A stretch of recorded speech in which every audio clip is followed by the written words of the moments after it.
Hi everybody, and welcome to another episode of Nerd in Denial. Hi. If you're not familiar with us, we are Nerd in Denial. I'm Matt. I'm Sam. And in this show, I, as a longtime nerd, introduce my fiance Sam here into nerdy properties of different variety, mainly anime and superhero / comic books. This week, we're in the superhero, episode. Mm-hmm.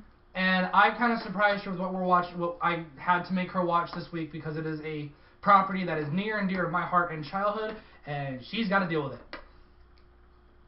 So we watched the 2017 reboot of Power Rangers by Saban Studios. I have actually already reviewed this movie on my other YouTube channel, the TokuCast. If you're not aware of us, we review tokusatsu type genre shows like Power Rangers and what it's based on, Super Sentai, and other shows of that nature. If you're interested, go check us out at the TokuCast on YouTube.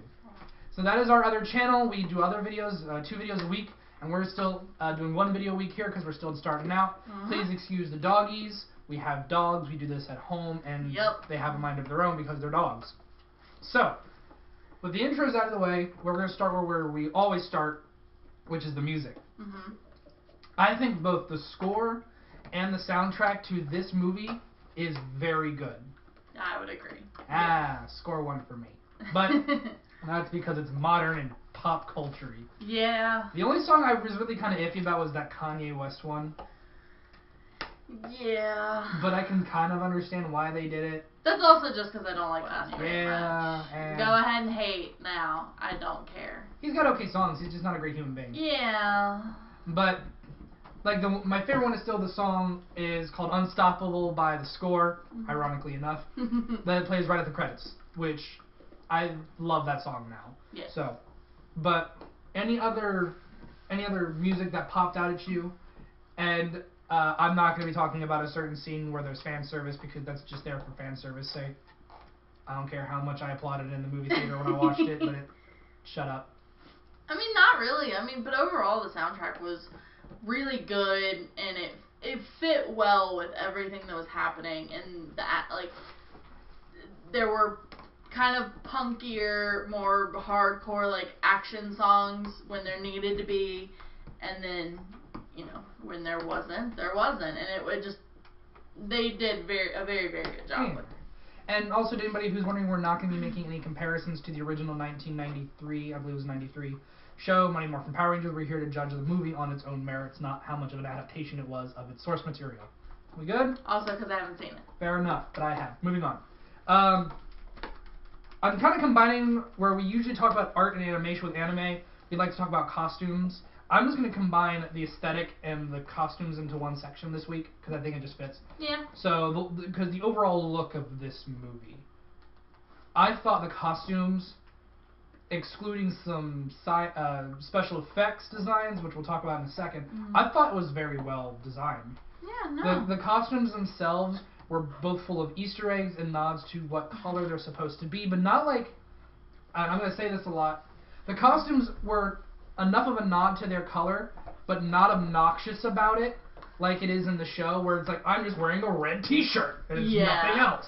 But it was very subtle. Like, as you pointed out, Billy wears a t-shirt that has a bear on it with boxing gloves, but the boxing gloves are blue, because he's Blue Ranger. Yeah. So, it was very, very subtle in that way. And the same thing with, what's her name? Natalie? Or the popular girl? Oh, the popular girl who's picking on Kim? Oh, no, Kim. Her name's Kim. Kimberly. Kimberly. It was something with an E. And here come the comment. Sorry. Whatever. Kimberly is the pink ranger. And she had a tank top under her shirt pretty much the entire movie that had, like, straps that were always pink. Yeah. Yeah. That was something I picked up on. Oh, yeah, I noticed that, too. Now, what about the design? Let's talk about the design of Angel Grove. Because I will make comparisons, or references. I won't try to judge them both. Angel Grove in the show wasn't like portrayed as a small town that no one ever leaves. It was like in California kind of thing. Like there was beaches and all this kind of stuff. So, did you get the vibe of this is the middle of nowhere bum town? Which I thought was really interesting idea. That also that leaves a lot of room for the sequels potentially that, you know, for more giant monsters. I mean, the fact that they were near a friggin' mine, like, A you gold gotta mine. be kind of in the middle of nowhere for things like that. Which I think was a really another interesting idea, which we'll talk about soon. Let's talk about the main kind of aesthetics. Let's talk about the ship, the command center. Very generic, but yet the actual command center part where Zordon and them are, I thought was a very interesting design choice. Definitely played to that this is alien thing. And I'm not even kidding, that bit in the center with all that shows the map and stuff is if they're gonna stick with the show, it's called the viewing globe. Which before it was just kind of a crystal ball. Well, that's so much better. But the movie version? The movie, not the ball. Oh, welcome to 2017 special effects. Let's talk about the design of our supporting cast. What did you think of Zordon? He's a wall. He's that thing that you always bought in the 90s, put your hand in. Yeah, and you make the weird handprint. But you put your face in. And you, like, flick people off in it. I mean, that was fine. I like the semicircle aspect, and where he could be like, "What? What you doing? Because you know what he was in the show? He was a face in a tube. He couldn't do that. He was just one tube. Okay. Real dumb, isn't it? Yay, 90s. You have no idea. We're 90s babies, I mean. Alpha 5, mostly known as Alpha. What do you think of his design? Sombrero. Which I already knew coming into this. Sombrero. But no, he was fun. You also had a pudgy belly. He did have a little belly happening, a little beer gut. Tentacle arm. The weird, yeah. No, that was fun. That was, We'll talk about his character. Yes. What? Lincoln wants all the attention tonight. Lincoln's very excited about the Power Rangers too. But let's talk about, I think, which is the best part of this movie. Really no. Oh no, I'm sorry. Before we do that, let's talk about the Zords. Giant robots that are supposed to look like dinosaurs. So, can you name what? Only like 3 of them did. 3 of them did. Can you? Let me ask you this. You know what the red one is? You know what the red one was supposed to be? What about the yellow one? What was the yellow one supposed to be? Why you asking me specifics? I don't remember. Well, what did you? I just remember plain. Pterodactyl. Sure. The only dinosaur part of that I got was the little feet picking people up.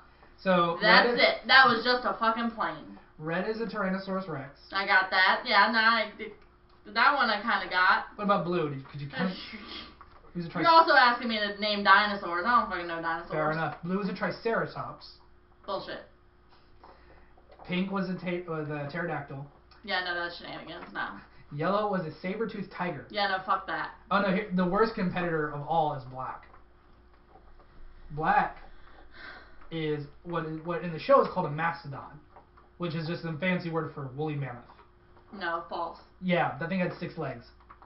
Fucking false. Anyway. Also, you didn't just... I don't know. There was a lot going on, so I couldn't ever fully just see them. Yeah, that is... The only ones that they were like, look at it, was fucking the red one and the pink one. Because I get it, like, they're the main 2, but... Your world's about to explode a little. How about the Megazord, when they combine? Is our big old robot. How about Goldar? Goldar fucking stupid. And I have showed her what Goldar actually looked like in the show. I've seen the picture, even more stupid. I was going to say, which one is worse? Obviously the older one. But... Remind me the next fucking headdress. Remind me the next time we see our old roommate for him to do the impression of the 90s version, because he's spot on. Oh, yeah. But let's talk about Rita's costumes. I thought she looked fantastic. Yeah.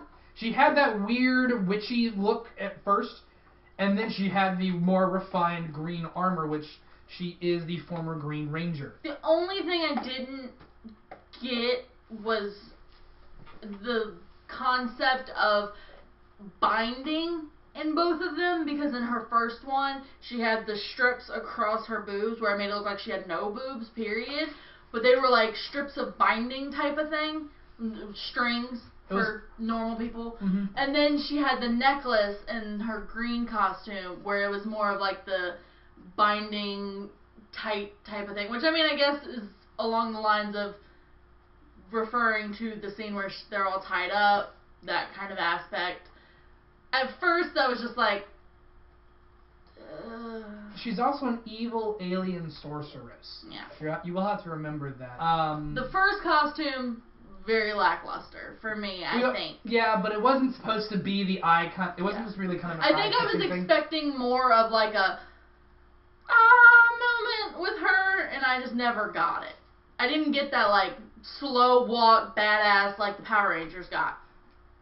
Which I get, you know, Power Rangers were focused on them, but she just kind of like showed up in her outfit and was like, let's go. Well, she formed her outfit in the scene where she showed up at Trini's house in the middle of the night. That's when her outfit formed. But yes, it's so dark you can't see it. Yeah, no, I couldn't see it. So I wouldn't have even known. Exactly. Because she was like, I'll show you mine if you show me yours. Yeah, but you could barely fucking see it. Yeah. Plus that scene immediately goes from talking, fight, done. So it's like, if you weren't paying attention, which I was half in, half out, that's how I am. I took away her phone. I tried, people. Yeah. Yeah, didn't try hard enough. But still, I mean, I've seen what she looked like in the 90s, right? We're talking cone boobs. No, I've seen. Yeah, so I'll take this. Anything's better than the 90s, pretty much, but... Yeah, fair enough. But let's talk about the main thing that I think this movie did fantastically, which is characters. Mm-hmm. Character development, superb. And the chemistry between the five of them. We'll start with our leader, Jason Scott, the Red Ranger. We have seen him before. Well, she has seen him before in Stranger Things Season 2. Yup. So she was kind of aware walking into this. What did you think of Jason? I liked him. I mean, starting out, nothing spectacular. It could have pretty much been anybody. But as the movie progressed and he grew into his character and really became Jason, it was better. I think it's definitely an improvement over what we've used to, because now he's that typical jock, and now he realizes that he has to be more than that. I still love the line where he's talking to Kimberly on the cliff, and they're like, what do you have to be sad about? You're Jason Scott. You're the captain of the football team. You threw it, but you threw away the season. And he goes, yeah, but now everybody in town looks at me like I ran over their dog. Yeah, which is, I mean, in a town that small, you get that. High school football's real important. Yeah. I mean, I come from a town like that. But I thought he did very well. His performance was very well. I could tell he gets along with his cast members. They had lots of bonding. Especially between the next character we'll talk about, Billy Cranston, who, by the way, most of these characters did not have a last name in the original show. Billy didn't. They made They made his name Cranston after Bryan Cranston. Yeah, right. Because he's actually been in Power Rangers before, so it was kind of an homage to him. What did you think of Billy? Not like Billy. I thought he was a fantastic character, because before he was just the nerd. Adding the fact that he's on the spectrum and the little quirks of just who he is as a person really helped. Really did a lot with his character, and his actor blew it out of the water. But I also love how they didn't make that big a deal of it. They touched it. They brought it up. I'm on the spectrum. My brain doesn't work like other people, and we're never going to talk about it again because it doesn't matter. But there were moments where it was like, there it is. Never mention it again because it's not important. And I love his bouncing off of everybody else. Because he's one of the comic relief characters. He absolutely is. Yeah. But he can be a comic relief character, but be important and integral to the movie, which he absolutely was. Oh, yeah. In very many ways. He was my favorite character. And that's something I never thought I'd say growing up when I was a Power Rangers fan. Because Billy was the nerd. That was pretty much it. That was the thing about the original. Most of them were stereotypes. But here's another thing. Most of them were friends already in the show. Okay. So, which was interesting. We had to watch these 5 strangers become friends. But we'll go to the next character, Kimberly, who, I would love to point this out to you, She was a stereotype in the show, the original show. She was the Valley Girl. I so prefer this version. So glad they didn't go that route. This version kicks ass. Yeah. Takes no shit. Even from her own parents. I'm gonna cut my hair. Fuck y'all. Yep. That first of all, I call bullshit because there's no way those scissors could do that easily. Yeah, you'd be surprised. I've done it. Okay. Learn something new every day. Yeah. But I love the Saturday detention as well. Mm-hmm. And you have to figure out why are they in detention. We know why Jason's in detention, but why is Billy in detention? Why is Kimberly in detention? Yeah. And then Trini and Zach go to detention for no reason, cause. Yeah, but it's a good way to just get them all together without it being like... Zach does it because he keeps skipping school. Yeah, probably. But speaking of which, we'll move on to Trini. Unfortunately, Trini and Zach kind of get the least amount of character development, but yet still a decent amount, in my opinion, Mm-hmm.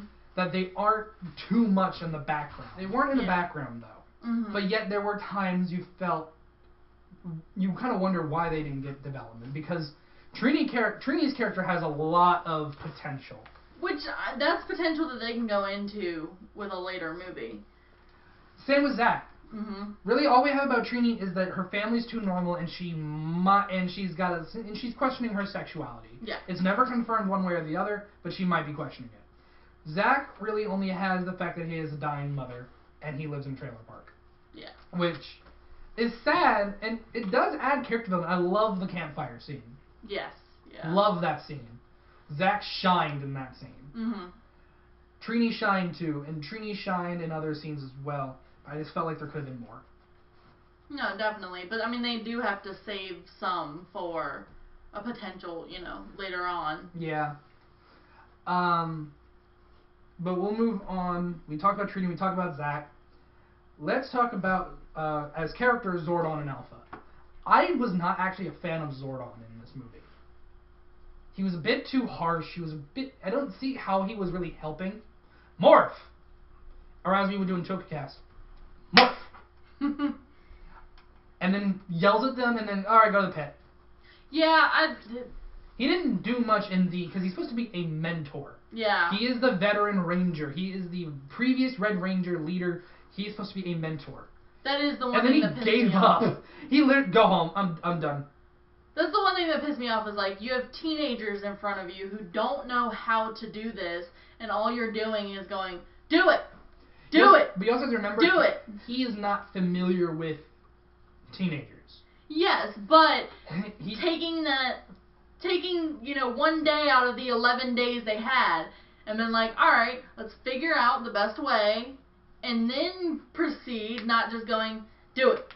And do it. I think he was just expecting it to be so much, expecting them to work as well as his team did. Mm-hmm.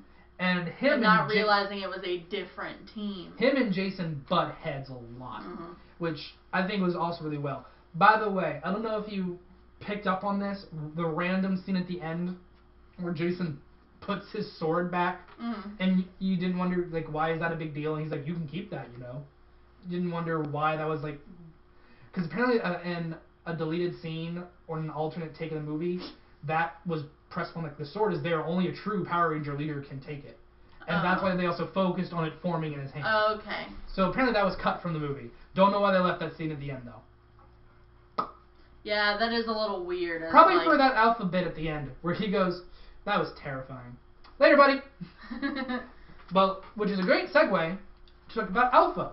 Also, surprisingly, one of my favorite characters in this movie, because he served no purpose in the show, but here, he's freaking hysterical. Yeah. 5 kids, 5 different colors, 5 different colored kids. Whoa, Alpha, you've been on screen for 10 minutes. Yeah. Whoa. Or, just him and, he calls him Master Billy, I just realized that. Mm-hmm. Which is weird. Also, Billy's headband was so cute. But he was hysterical. You all know you can be murdered, right? Yeah, no, he was definitely the driving force, comedy-wise. Bill Hader, ladies and gentlemen, knocked it out of the fucking park. Oh my god. Made a very weird-looking character into a show-stealing person, yeah. It's so cool. Though I hate his design. No. Sombrero. And the blinking sound effect when he got first introduced. Did you hear that? Ding, ding. But no, my favorite line of Elf, I just realized. How long have you been down here? Today Monday? Yeah. Been 65 million years. Yeah. Why did Monday matter? It didn't. It's That's so just a funny, quippy line. I just love that line. But we'll move on to our final character, the villain of this movie, Rita Repulsa. Elizabeth Banks gave 115% to this performance. But it caused, in my opinion, some tonal issues with the movie. To go from that like camp, I know these scenes don't actually precede each other, but like to go from the campfire scene where they're sharing their secrets and bonding and it's a great moment to her in the jewelry store, I must have gold, eats a necklace, gold, more gold. It's a little disorienting, but yet not at the same time because you get it, she's nuts. But it's just a weird thing to have in the same movie. Yeah. That makes sense? But what did you think of her as a villain? Who was a better villain, her or Steppenwolf in Justice League? Okay, well that's just not fair? a thing. Because I would say her. Her? Kinda. I don't know. I didn't really care for her. Very much. And I love Elizabeth Banks. But It's not Pitch Perfect. it's not, well, yeah. But in the literal, in the movie. But I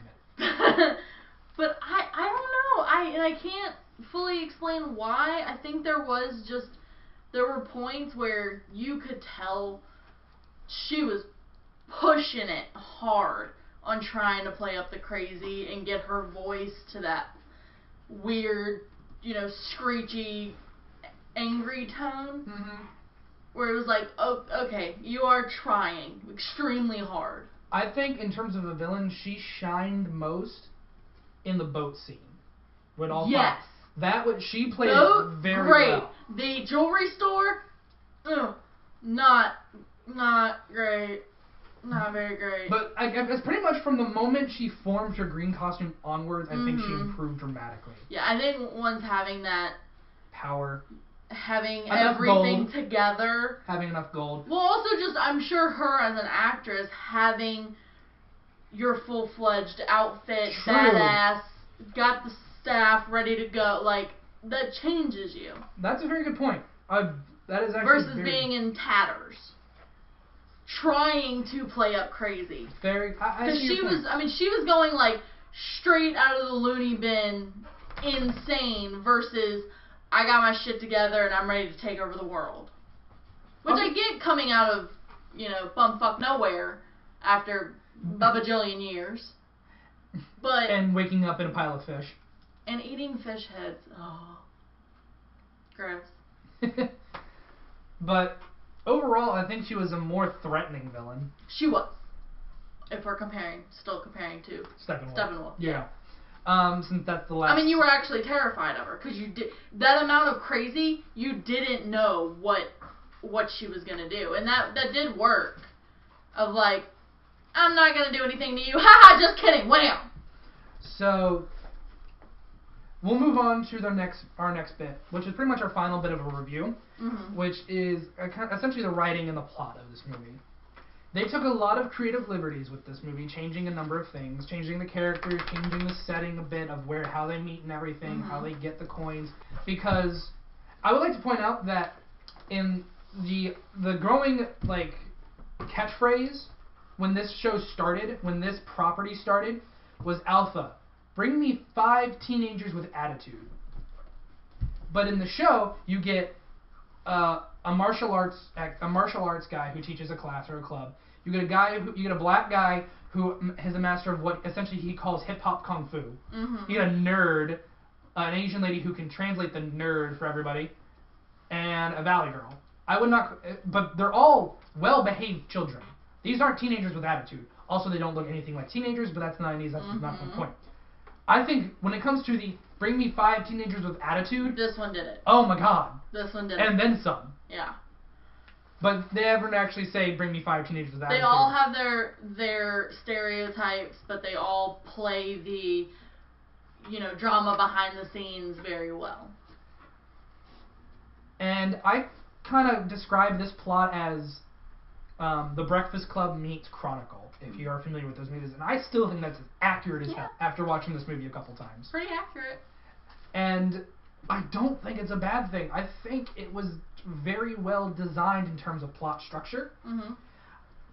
There was not enough really for one movie for everything to get. My biggest complaint is you don't see enough of them in their actual suit fighting. Yeah, my complaint is things like if you... And the third act is real rushed. If you hadn't grown up with it, or, I mean, I grew up in that time, but I didn't watch it actively. Yeah. If you didn't really have that full grasp beforehand, it did go fast. So luckily, Matt's explained enough to me where I kind of knew what to look for and pick up on, but otherwise, I would have been lost at certain points. Yeah, but also this movie is not 100% for people like you. That's no. the thing, though. No, it's definitely fan servicey. We grew up with it. You come see this new iteration. But it's not shoved down your throat. No, not at all. It's still approachable to people who are not familiar with it. Yeah, no, I didn't go in and being like, dear God, this is not something for a newbie at all. Like, not at all. I think they left it still open for sequels. Rita Repulse has been smacked into space.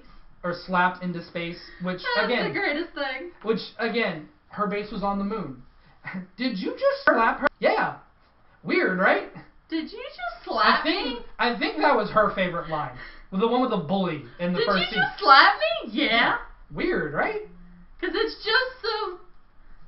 It's just so random. Like, not even body moving, just, well, bam, done. But, so they left it open for that. She's not dead. She's not destroyed. And even she's pointed out, other people will come for the Zeo Crystal. Mm-hmm. Which, because you're not familiar with the history of Power Rangers, introducing the Zeo Crystal this soon and this province... Let me try it again. Word club number 1. Yep. This... I can't even think of the word now. As big of... Not just early, but as big of a plot point is, I think, fantastic. Because the Zeo Crystal is what it gives them their powers when they had to eventually switch to the next season of Power Rangers Zeo. Okay. It's what gives them their new suits. Okay. So introducing it already means we already know it's there, as opposed to, oh shit, we're out of footage. Zeo Crystal. Sure, let's go with that. So my biggest issue with that is, why is it under Krispy Kreme? Oh, I know why. Why is it 7 feet underground? It was not a deep hole. It should have been way further down. But that was literally like someone dropped it many, many years ago and went, oh, fuck. And then they just slowly kept putting dirt over it. For 65 million years. Then they put a building on top of it. No one will ever think I would go under a Krispy Kreme. 7 feet. I still love the bit on the boat. Krispy Kreme. Is that a special place? It's very, very special. The way she... Krispy Kreme. It's a special place. The audio probably didn't pick that up. But anyway. But it was a really weird show. It was a movie. But overall, I still want more. I want a sequel. And some people are concerned we're not getting one because they did not renew the license this year. But apparently the runner of one of Saban Industries right now, or one of them, says just because we didn't renew it doesn't mean it's not happening. There are many other ways we can get another movie out there. Mm-hmm. And we are still talking about it. There is one rumor, because I showed her the mid-credit scene with Tommy Oliver, because he's the Green Ranger. Mm-hmm. There is one, I don't want to say rumor, but for some reason I was actually on my phone today, just curious. IMDb has casted Tommy Oliver for some reason. Even though there's been no official announcement for this whatsoever. Uh-huh. But you'd be shocked as to who they casted as Tommy Oliver. Kick-Ass. Quicksilver from Avengers 2. Okay. I could absolutely see that. However, a lot of fans are actually wanting a female to play the role because the previous Green Ranger is a female suit because it's Rita. What would you think about that? Because I've met Jason David Frank. Mm-hmm. I have his autograph. Right. What would you think about someone that's it's always been male. This man has Tommy Oliver will become 5 different Power Rangers throughout the history of the series. What would you think about the gender bender like that? I think it's a great idea, but I'm a completely open type of person where you can gender bend the fuck out of anything. Go for it. I don't care. Even if their name is still Tommy Oliver? Sure. I think that's awesome. It's the same thing with the Doctor Who thing. I don't watch Doctor Who, still think it's badass that they cast a woman. It's the same thing. Which is fair. But now we're going to move on to the interview portion and how we close up on all of our episodes. So it's time for the interview portion where I'm going to ask you a couple questions. Okay. I'm going to start with this one first. Was this as cringy as you were expecting and when a title like Saban's Power Rangers? Okay, well, you take the Saban part. Well, that's technically what it's called on most of the internet. Power Rangers part. No. So, when you were walking into a movie called Power Rangers, was this what you were expecting? Yes, because I knew enough about Power Rangers But before you. I meant in terms of quality. Like, was it as cringy as you were expecting? Being in the time we are now, I kind of got what I expected, because most any type of action-y type movies are like this. A lot of them are anyway. Please forgive Lincoln, who is out of his mind. Lincoln is obsessed right now. He loves Power Rangers like his dad.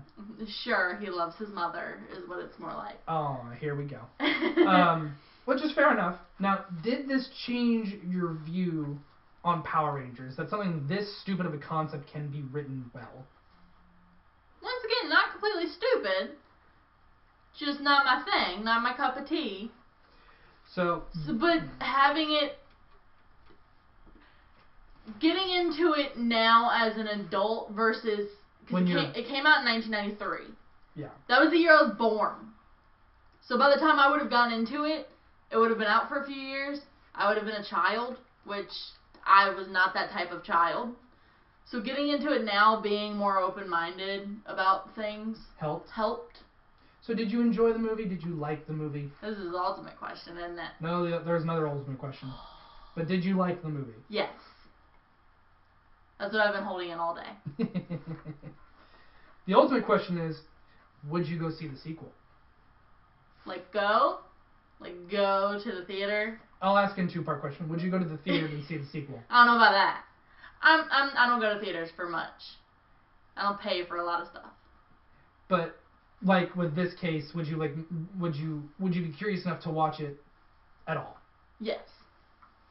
I'll count that as a win, honestly. Because also he would force me to watch it for the channel. Just gonna throw that out there. Yeah, just like I did this time. Yeah. But he got it on camera and I couldn't say nothing. It's the only thing I could do. I was out of options. But I'm glad you enjoyed it. I'm counting this as a win. Mm-hmm. Now, you're just one step closer to being a full-blown nerd at this point. What's the other step? Steps. Oh, there's a few of them. Multiple steps. Like, actually looking forward to the sequel would be, like, the final step. No. Well, looks like she's still a nerd. I don't look forward to a lot. And aha, I ruined it. Looks like she's still a nerd in denial. You can go fuck yourself. Next week, we're going back to anime. We're actually stuck between 2 right now. Yeah. So, right now it's between first season of My Hero Academia. Which I really didn't pay that much attention to and would kind of have to... I will make her rewatch within a week. Or Full Monaco Magica. So, let us know which one you would prefer to see her watch and react to and all of that in the comments below. What I want. As always, like and subscribe. Follow us on Twitter at NerdInDenial. Please support us on Patreon if you're able to. Patreon.com/TheTokuCast. Because we are on Patreon through our brother channel, The TokuCast. But right now, I would just happy if you subscribed. Yes, please subscribe. Please share us. The bigger we get, the more content we can put out. And he wants to torture me. It's so much fun. And the dogs want to be in everything. So. But until then, we'll see you guys next time. Bye, everybody. Bye.